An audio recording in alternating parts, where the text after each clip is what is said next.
Six childhood friends grow into the strongest hunters to ever live, conquering various treasure vaults and obtaining prestigious relics.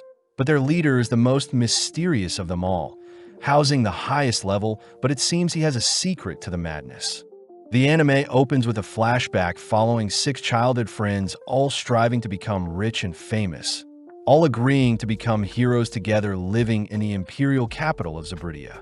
In the present, our MC Cry Andre reveals the importance of treasure hunters as they're placed in a high regard and are tasked with retrieving relics within treasure vaults around the world, all while slaying creatures known as phantoms. Cry is seen visiting the clan First Step, intrigued as they're holding interviews for new members. Plus, clans are unique since they're meant to be a collection of parties.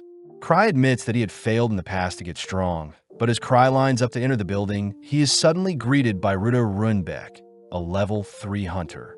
Runda says Cry seems the most approachable out of everyone in line. But sadly, Cry has no interest in making friends, surprised to hear Runda had been going solo up until now, but needs help conquering the White Wolf's Den treasure vault. Runda says she wants to find a party to conquer said vault, but Greg Zangief, a level 4 hunter, speaks up, mocking Runda for attempting the White Wolf's Den solo at level 3. Greg says Runda will be considered an amateur in the First Step clan, advising her to go home, but this causes Runda to ready her blades preparing to duel Greg.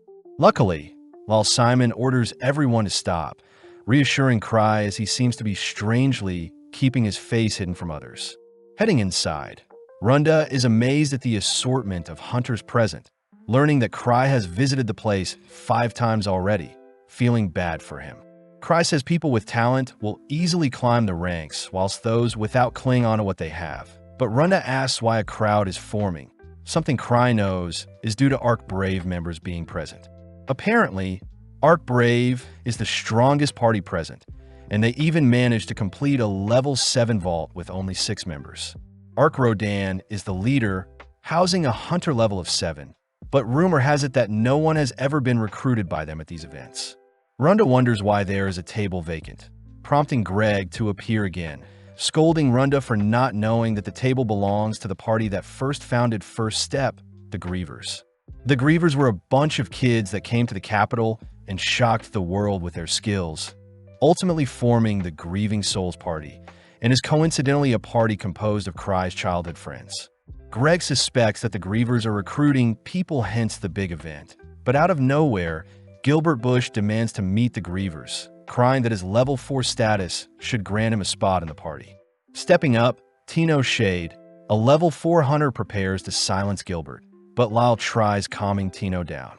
Tino says her mentor would have done the same, but Lyle says the Vice Master will get angry if something happens at the event. Sadly, the crowd encourages the brawl, making room as Gilbert draws his sword, all whilst Tino begins bouncing in place. Cry orders Runda to leave the building as it's about to get messy. But as Tino draws her blade ready to clash with Gilbert, she suddenly detects someone familiar nearby. Having noticed Cry in the crowd, Tino completely ignores the duel, allowing Gilbert to attack the air, all whilst Tino rushes towards Cry, frightening and uncovering his identity as the leader of the Grievers. Apparently, the Grievers are a 6-man army with Cry being their leader, the strongest out of the bunch.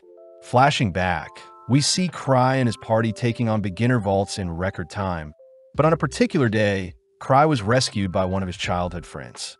Cry found it strange that his 5 party members excelled monstrously compared to himself, so Cry reasoned he should leave as he would only be holding them back. Surprisingly, Cry was offered the position of leader in their group, but Cry had never asked for such a thing, cutting to the present where Greg and Runda are in disbelief that Cry is the clan master of First Step. Ark is seen trying to start a conversation with Cry, but Tino immediately calls out Ark for having ulterior motives, prompting Ark to commend Cry for observing the crowd with a disguise. Cry tries telling everyone that he simply overslept and tried sneaking into the event afterwards, but Ark seems to be giving Cry more credit than he deserves, something Cry had experienced his entire life. Tino continues to be protective of Cry. Something Cry knows is due to Tino being an apprentice of Liz Smart, one of Cry's childhood friends. Ark takes the chance to ask if Cry has any recommendations in mind, and seeing as Cry isn't accepting any members for his party, Ark says he'll take anyone as long as Cry recommends them himself. Cry feels bad seeing Ark's party members glaring at him, but keeping his word, Cry realizes Tino won't join any other party than his, so Cry calls out to Gilbert, declaring that he'll join Ark's party. Cry does add one condition, reminding Gilbert that the most important thing for hunters is to not lose, so Cry will personally gauge Gilbert's power. Cry declares to everyone that he has never lost a fight, uttering under his breath that he has never actually participated in a real fight before, but Cry continues by removing one of his rings, announcing that anyone who retrieves the ring will be recommended to Ark Brave. As Cry flicks the ring into the crowd, Gilbert is the first to catch it, but Tino follows up by monstrously kicking Gilbert aside. Tino is seen looking for the ring, all whilst the crowd of hunters chase after it as well. But to motivate the crowd more, Cry says the ring is a relic and whoever obtains it can keep it. With the crowd distracted, Cry makes his leave, but as we cut to the next day, Cry is seen at the First Steps clan house. Eva Renfi, the vice clan master, reports that the building of the meetup yesterday is in ruin thanks to Cry's appearance. So the Explorers Association wants to speak with Cry. Cry says that since Ark is quite easygoing, they'll have Ark pay for the damages plus Ark can speak with the Explorer Association. Eva feels bad since Cry is pushing all the responsibilities onto Ark, but Cry says branch manager Ark is a scary person. Plus Cry can't go outside seeing as his disguised relic, reversible face, have been broken and he doesn't want to be attacked. Eva questions if Cry gets attacked often, finally convincing Cry to visit Gark. But funnily enough, Cry deeply apologizes for the damages at the event, reassuring Gark Welter, the Explorers Association's branch manager, that no one was hurt. Seeing Cry so sorry, Kanan hands Cry a book filled with jobs no hunters want, jobs known as chores. Not wanting the hassle, Cry gets serious, agreeing to take on a chore to make up for the commotion he caused. Cry searches for a chore he can pass on to Ark, only to stumble onto a level 3 rescue mission. As Cry leaves, Gark is impressed Cry picked out the most dangerous job out of the bunch, cutting over to Cry, who is horrified to hear that Ark is busy at the moment. Tino takes the chance to show off the ring she managed to retrieve at the event, but seeing as it's the perfect opportunity, Cry asks if Tino would join him for a chore. Before Tino can flee, Cry binds Tino with his hounding chain, something that disappoints Tino. Tino cries that she is still only level 4, and seeing as the quest is in the White Wolf's den, Cry calls for Runda, Greg, and Gilbert to assist Tino. Cutting back 6 years, we see a younger Cry and his party visiting the Explorers Association, a place known as the Treasure Hunters headquarters. When Cry got cold feet and tried backing out, Luke Cycle took charge and kicked down the association's doors, demanding to challenge the strongest swordsman they had. Liz Smart also introduced herself as the greatest thief in the world, asking where they could all register as treasure hunters. But Cry began to feel sick at how fast things were moving. When Cry went to register his party, he was asked to assign a name and a crest to his party, and seeing as this is the perfect chance to deter his members from continuing on as heroes, Cry chose Grieving Souls with a skull as their crest. Immediately, the others were against such a name and crest, but upon hearing Cry suggest he step down as leader, the others agreed to accept Cry's decision to prevent him from leaving. In the present, Cry had visited Runda, Greg, and Gilbert, all still speechless to see that Cry is the level 8 hunter with the title of Thousand Tricks. Apparently, hunters that obtain a title are highly regarded, but Gilbert refuses to accept such a wimpy man like Cry to be the capital's strongest. Cry tries calming Gilbert down, asking if the trio would like to accompany Tino on her chore, but Gilbert refuses to listen to Cry, forcing Cry to recruit Greg and Runda only. Cry says Tino is free to take any other from the clan but himself, but before Cry leaves, Gilbert demands to challenge Cry, offering to go if he loses. With Cry getting serious, he says that since Tino is the leader, she'll be the one to make Gilbert submit. With the challengers getting ready, we see Tino showing off her flexibility to Cry, but Gilbert is more fixated on defeating Tino, so he can duel Cry. Tino reminds Gilbert that Cry is level 8 compared to a fly like Gilbert, who is level 4, But to make things fair, Tino says she won't be using any of her weapons. Cry says that although Tino and Gilbert are both level 4, Tino should be slightly stronger since she has battle experience. But Gilbert's Purgatorial Sword relic could be an issue. Surprisingly, Gilbert tosses aside his sword to match Tino, but before the duel starts, Tino demands to get ice cream with Cry if she wins. With Cry agreeing, Tino starts the duel by lunging towards Gilbert, missing a strike to his head only to launch him aside with a spinning kick. Sadly, Gilbert refuses to give in, charging at Tino, but she simply replies with a leg lock, demanding that Gilbert apologize to Cry as she tightens her hold on Gilbert. Pissed, Gilbert breaks out of Tino's bind, but is put to sleep shortly after by a decisive strike to the neck. With Tino asking for praise from Cry, Gilbert is seen barely conscious, revealing that at a very young age, he wielded a sword and defeated many adults with his swordplay, even heading to the capital and managing to conquer many treasure vaults at such a young age. In the present, Tino advises Gilbert to pick up his sword if he wants to win, but Gilbert's pride refuses to let him. Gilbert admits that he wasn't as strong as he thought, suddenly hearing Cry say he knows Gilbert left his original party since he was too strong for them, shocking Gilbert as he wonders what Cry truly is capable of. Intrigued by Gilbert's blade, Cry nonchalantly heads over to inspect it, but before even grasping the blade, huge amounts of flames engulf Cry, horrifying Gilbert as Cry is able to draw out more power from the Purgatorial blade. In this world, mana material is said to be the core substance, and treasure vaults are phenomenons when mana is condensed along with ley lines. Till this day, there are things to be discovered, and the White Wolf's Den is a treasure vault with many mysteries, a site originally inhabited by silver moon wolves. It wasn't until the wolves were hunted for their fur that the location became a vault and wolf phantoms started appearing, the primary reason why Cry refuses to take on the chore. Seeing Eva worried, Cry says Tino's 4-man party can easily take on the job, but Eva is more curious about the spectacle that happened with Gilbert's sword. Cry cryptically says it was a simple trick even Gilbert could have pulled off, but Cry gets distracted admiring his relic rings and Gilbert's relic sword, annoying Eva as she reminds Cry that he can't be buying whatever relics he pleases. Cry reveals that his party members equally split any profit, feeling bad since he gets paid even though he doesn't do any work, but seeing as his relics are dead, Cry heads over to get them charged. Sitting down with some party members, Cry has his gear charged, only to hear reports of wayward phantoms appearing northwards, destroying an entire caravan.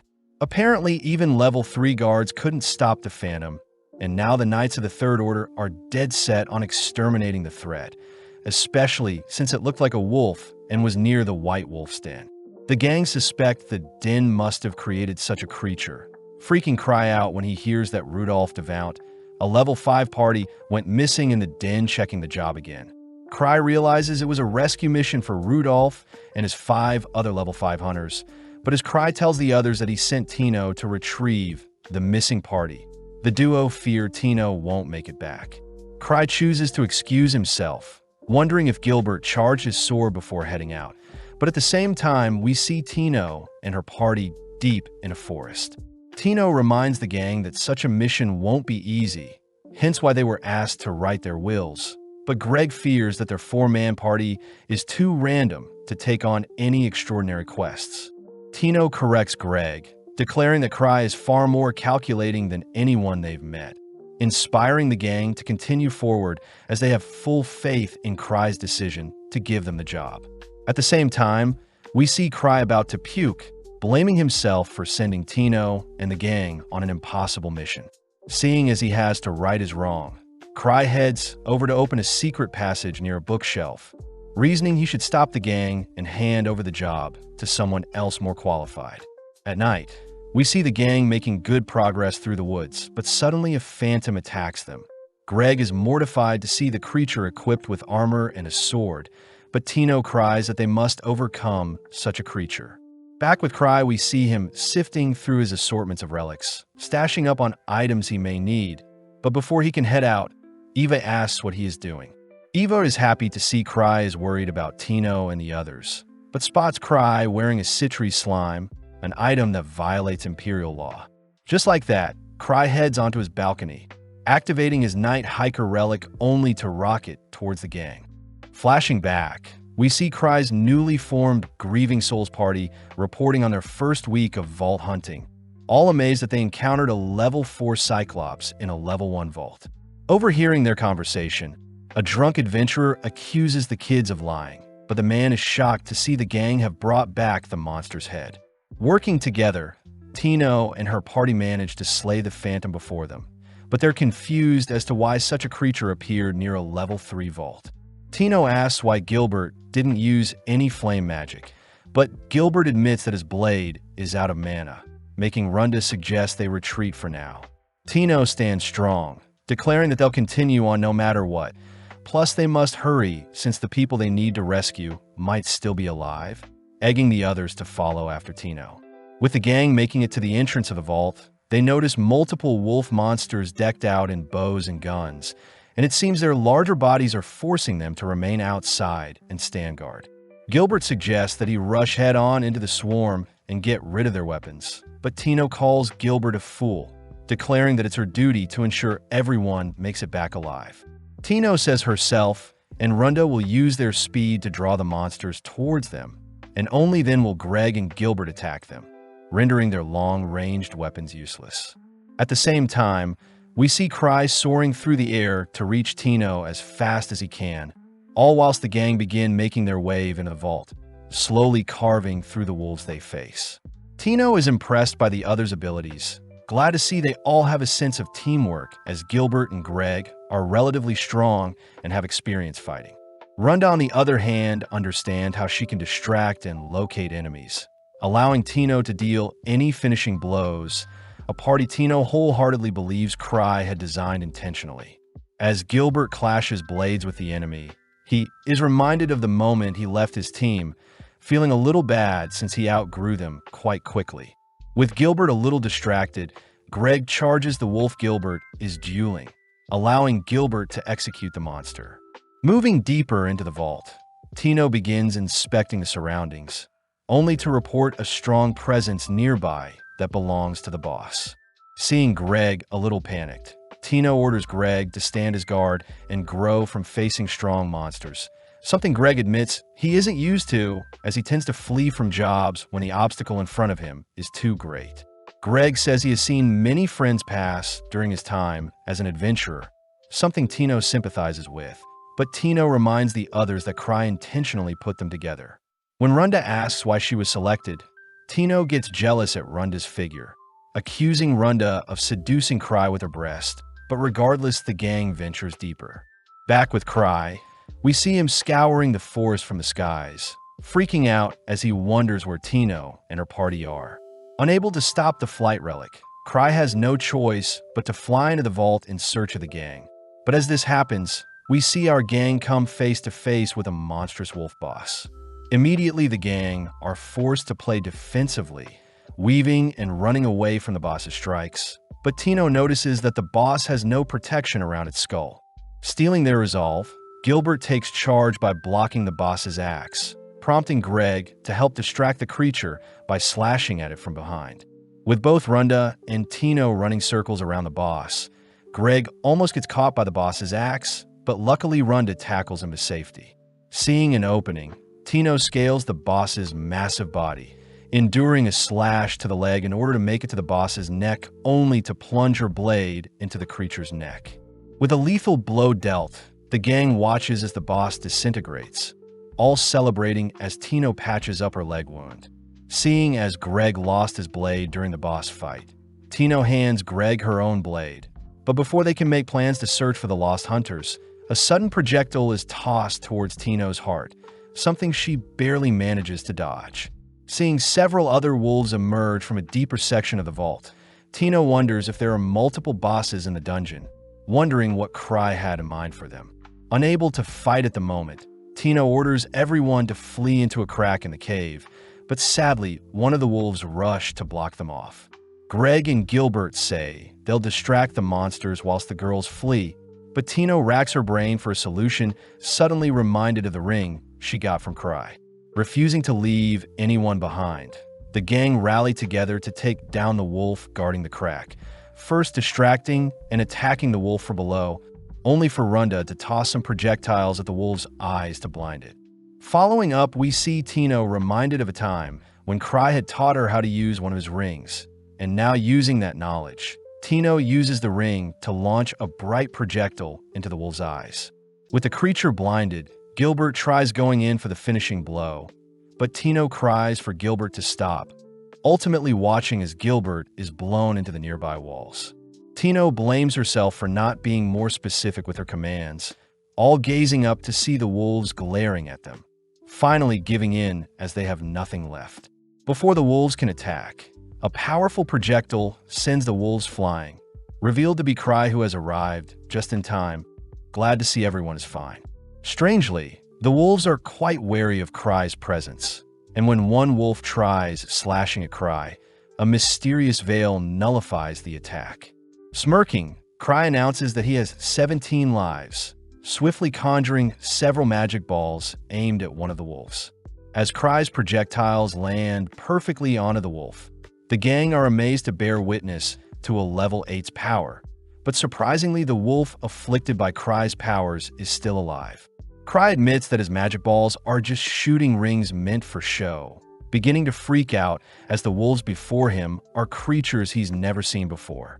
Seeing no other choice, Cry launches his special item around his neck into the air, only to ignite it to create a smoke screen. With everyone ordered to run, the gang are grateful to Cry for running in the rear guard since Tino is hurt, but Cry says he didn't mean to, as he is just slow. Tino is reminded of the first time she met Cry, flashing back to a time when a young Tino was almost captured by some thugs, but suddenly Cry and his party showed up unintentionally rescuing her. Having made it to safety, Cry commends Tino for staying alive up until now, and seeing as Tino is injured, Cry makes use of a healing relic to instantly patch up her leg wound. Seeing as escape is their #1 priority, Cry takes the lead and begins escorting the gang through the cave, but secretly he has no idea where he is going. In the past, Cry had shown off all the relics he collected to his party, making his party jealous as they wanted Cry to pick out a relic for each of them. Some of the girls were curious about a particular magic bag that could store an infinite amount of items, but Cry says it can only store chocolate. Liz had put on a mysterious ring, an item Cry is impressed didn't tear Liz's body into pieces. As for Luke, he picked up a curse sword, but was able to stop himself from going crazy. As the gang follows Cry, he says the White Wolf Den is impossible to navigate since it's like a maze, and every time Cry turns to check the flank, so does everyone else. Gilbert speaks up, asking what Cry's plan is, but Tino butts in stating that they must figure out what Cry is thinking themselves. Tino also adds that the direction they're heading is the opposite of the exit, annoying Cry, but regardless, they continue onwards. As they reach a fork in their path, Cry attempts to go one direction, but the others suddenly scream that they can sense the lost hunters nearby, something that even surprises Cry. The gang are happy to see Rudolph and his members are barely alive, and seeing as everyone is famished, Cry makes use of his magic bag, feeding everyone some chocolate. Tino can't help but gobble up the chocolate, admiring how calm and cool Cry is. But as Greg speaks with Rudolph, Rudolph reports that a single phantom with a skull covering its entire face wiped out his entire party. Rudolph suspects that the soul hatred incarnate embodies the lingering curse of the Silver Moon, and is a creature on par with Thousand Swords, the capital's strongest swordsman. Cry recognizes the swordsman to be one of his childhood friends, Luke Cycle, a level 6 hunter. Cry doubts the creature can actually be that strong, but seeing as their current party isn't capable of taking on such a creature, Cry says they should escape for now, allowing Tino to take it from here. Tino starts by leading the gang back to the boss chamber they fled from, and with everyone agreeing to make it out alive, Cry notes how he only has 5 safety rings left, meaning a 6th strike will be lethal for him. Cry also knows that his remaining relics won't even phase the enemy, but when the gang spot a monstrous entity approaching them, they all ready their weapons. Cry realizes he can use his Night Hiker to dive the attacker and sacrifice one of his lives. But when the actual boss appears, its sheer aura sends shivers down everyone's spine. Strangely, a second masked figure appears behind the phantom, instantly kicking it into a nearby wall. Someone Cry recognizes as Liz. Liz first asks if the people with Cry are new members, but Cry reassures Liz they aren't, pleasing Liz as she removes her mask. Liz gets annoyed seeing as the others don't recognize her. Plus, Liz revealed that she had to come get Cry, feeling ashamed as Liz had entrusted that Tino would be able to handle missions on her own, choosing to glare at Tino, who tries hiding behind Cry. When Gilbert tries diffusing the tension, Liz monstrously kicks him into the wall, turning back to face Tino, only to question if Tino was someone she should have taken up as an apprentice in the first place. With Tino unable to do anything but sincerely apologize, Cry is forced to step in, finally able to calm Liz down. With the boss recovering and another wolf appearing, Liz is forced to silence the creatures, ruining her moment with Cry, choosing to equip her mask as the enemies spray her down with bullets. Activating her technique, Liz manages to slow down time, nonchalantly catching and nullifying the gun spray. Liz takes the chance to educate Tino on how to slay armored creatures, uttering that Tino must simply slay them whilst they're in their armor, demonstrating by slashing up the armored wolf with a single kick. Seeing the boss thrust its blade towards her, Liz chooses to catch the blade, demanding to know why Tino found the boss so difficult to defeat, as Liz herself lands a disgusting knee onto the boss. Liz continues by dragging and slamming the boss into the ground, reminding Tino that she is far too weak and that she needs to grow stronger if she even wants to compare to Liz herself. Unable to handle the criticism, Tino begins to cry, something that makes Cry feel bad for her. As Liz finishes off the boss, Cry reveals that Luke and Liz used to spar each other constantly, and is the reason why they're so strong today. Plus, Liz is the fastest thing to exist in this world, moving faster than her shadow, can keep up, hence her title of Stifled Shadow, the level 6 hunter. With Liz now calm, she jumps into Cry's arms, happy to see Cry again. Back at home, Gilbert is seen handing over his blade to Cry, telling Tino and the others that he plans to rejoin his former party and grow stronger alongside them, with the goal of reaching Liz's strength in the future. In the past, Cry had accidentally placed orders for masks without eye holes, but his party had believed Cry had intentionally left out the eye holes to make them stronger. In the present, Liz sleeps soundly all whilst Cry seems to be looking for something, wondering if he should give up on his search. Flashing back 1 year, Citri Smart, a level 2 hunter with the Alchemist class, had entrusted Cry with handling a slime she created. Being the genius of the Grievers, with the title of Prodigy, the slime Citri gifted Cry is capable of destroying the entire capital. In the present, Cry says he had lost the slime, and when he had tried using the slime in the wolf den, it was already missing, so Cry reasons it was always empty to begin with. As Cry tries to forget about this slime, we cut to some hunters exploring the wolf den, having heard from the association that there are anomalies that lie dormant in the den. Unable to sleep all night, Cry drags himself throughout the building, only to run into Eva, who wants Cry to make a report on the wolf's den, seeing as Tino is training with Liz. Cry asks if Eva can check if a possible slime may be wreaking havoc in the capital, but first Cry heads to check out Tino's training.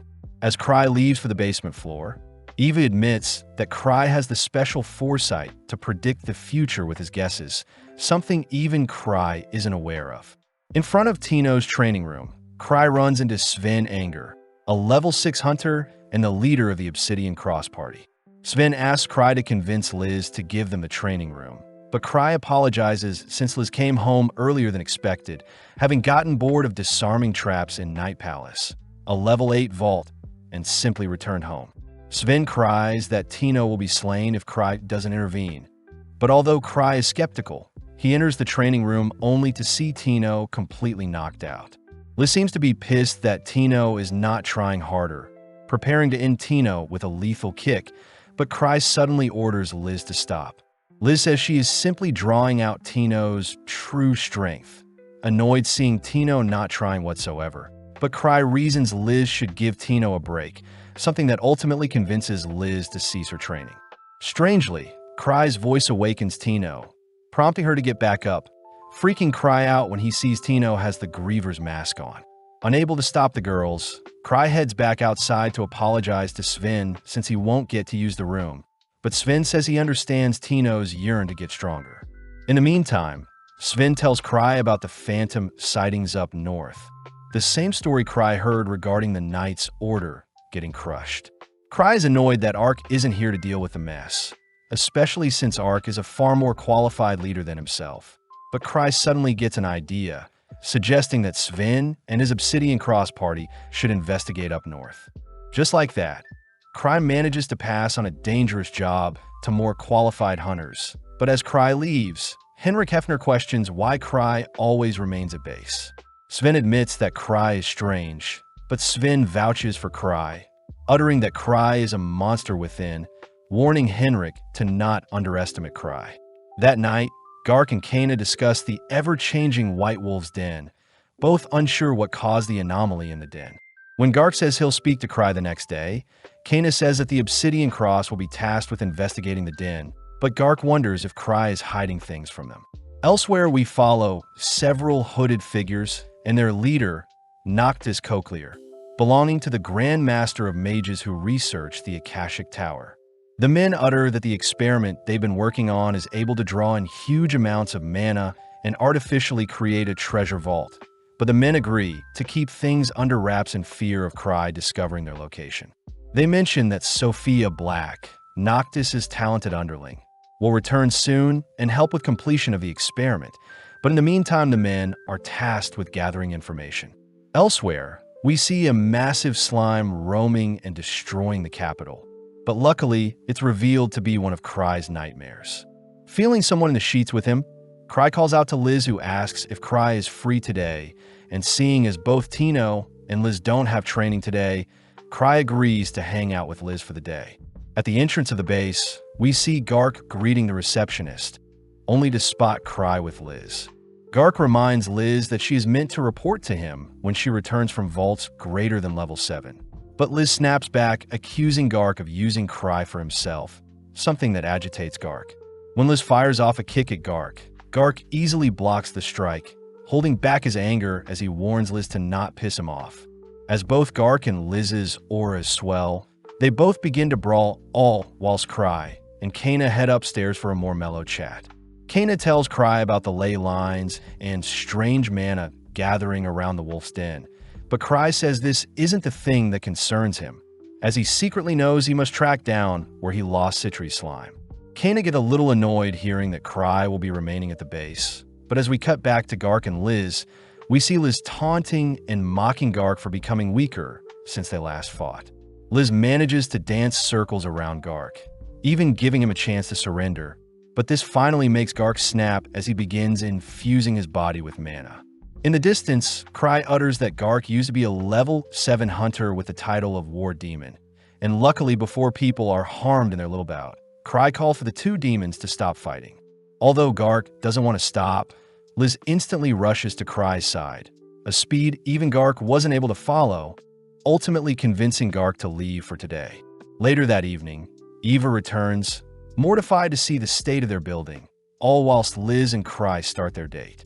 Liz takes the chance to mock Gark's pathetic strength earlier, but Cry reminds Liz that she is far stronger than normal individuals. Shocked to hear that Liz didn't even consider the boss she fought in the wolf's den a worthy opponent.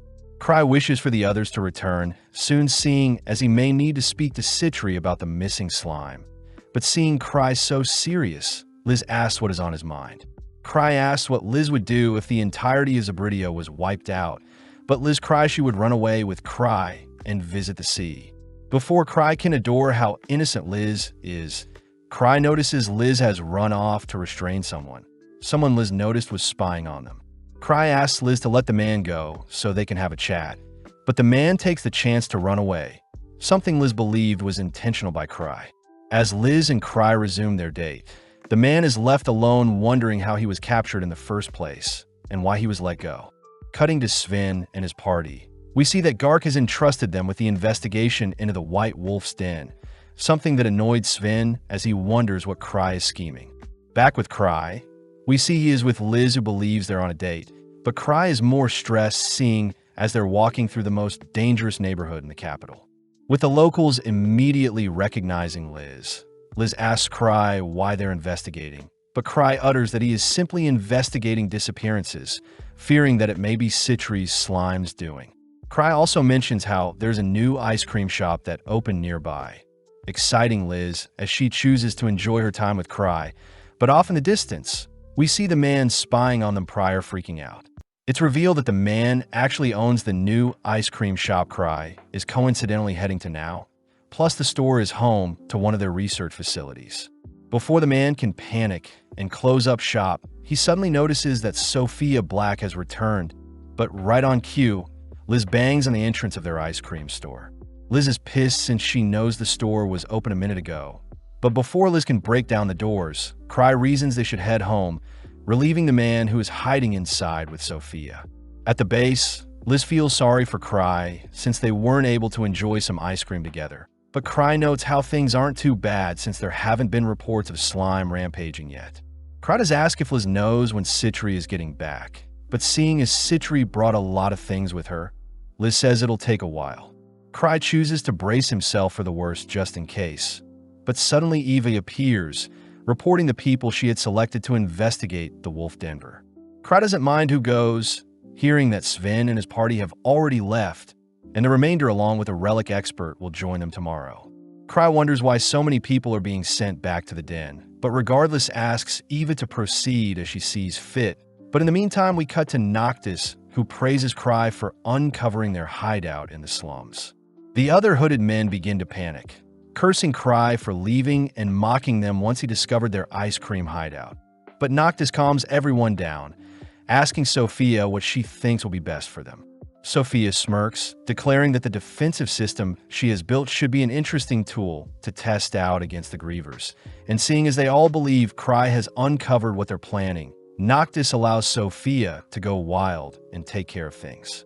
The next day, we see Tino taking a bath, surprised to see she has no bruises, believing that Liz soaked her in healing potions after she was beaten to the brink of death. Heading to the base, Tino spots several carriages outside, hearing from Lyle that Cry had originally requested that Ark be deployed to the Wolf's Den, but seeing as Ark isn't available, they had to overcompensate with multiple weaker hunters.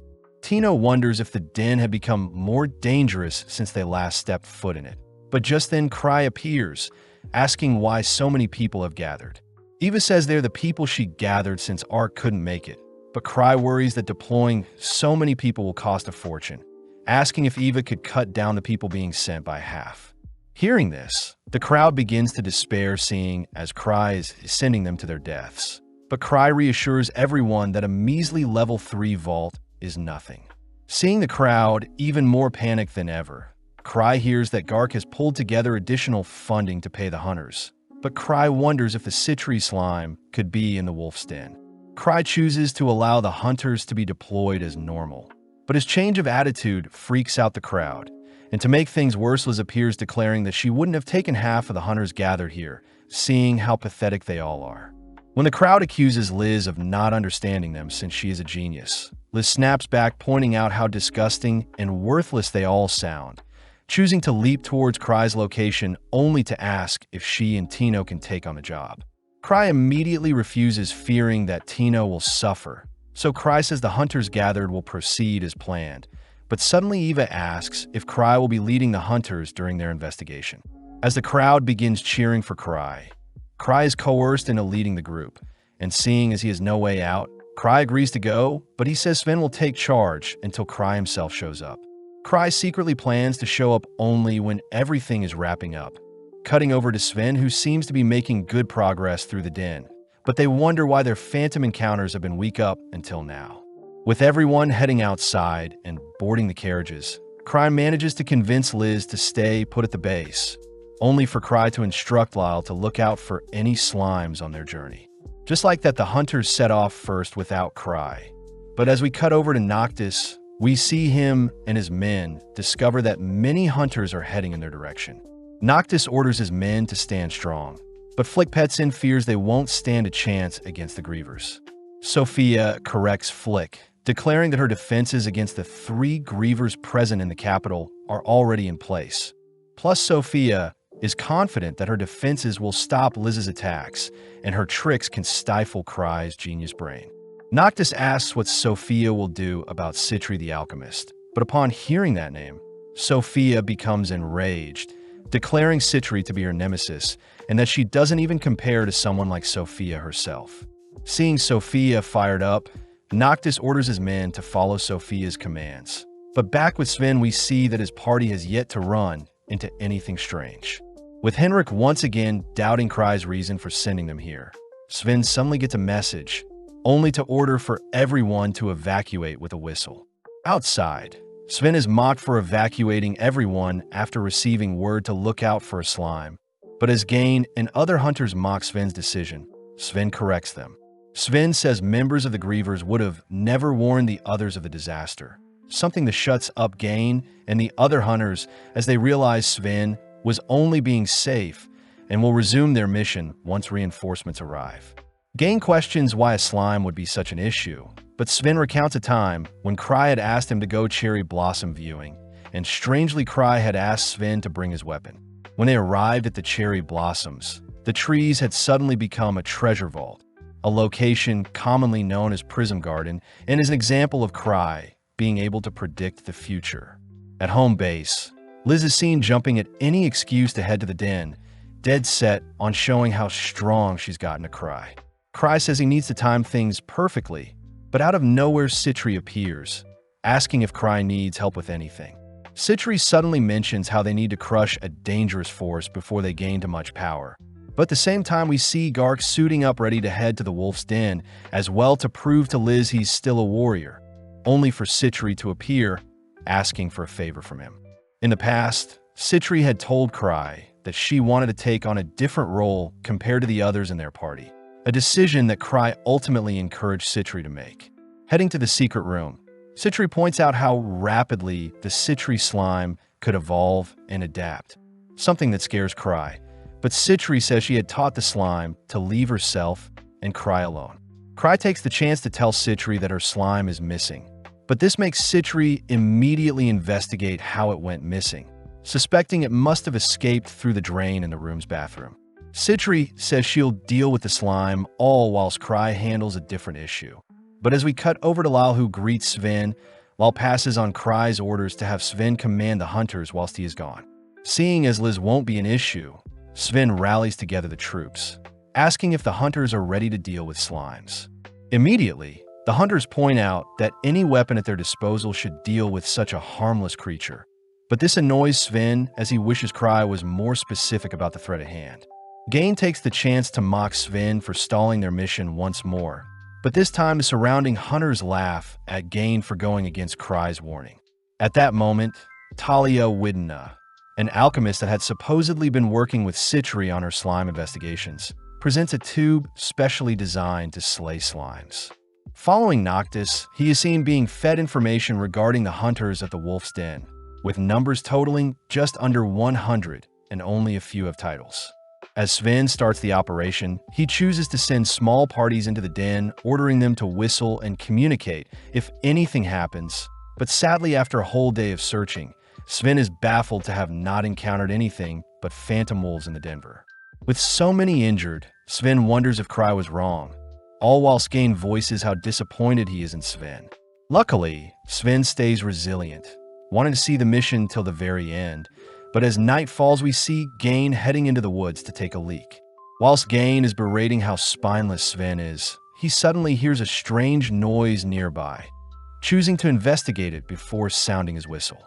In the distance, Gain notices two hooded figures standing before a monstrous wolf, listening in as Hose and Tage discuss plans to further inject the creature with a strange substance.